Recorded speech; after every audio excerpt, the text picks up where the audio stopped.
আসসালামু আলাইকুম, আপনাদেরকে এই ফুলটা বানিয়ে দেখাবো। প্রথমে আমি কাগজের চারপাশ এভাবে কেটে নিলাম।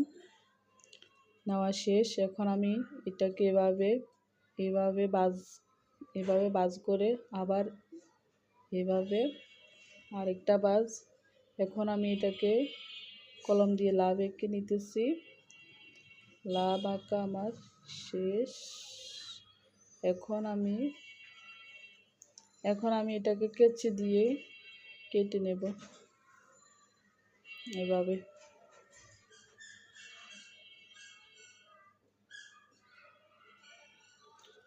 আমার ভিডিওটা ভালো লাগলে লাইক সাবস্ক্রাইব করে পাশে থাকবেন প্লিজ।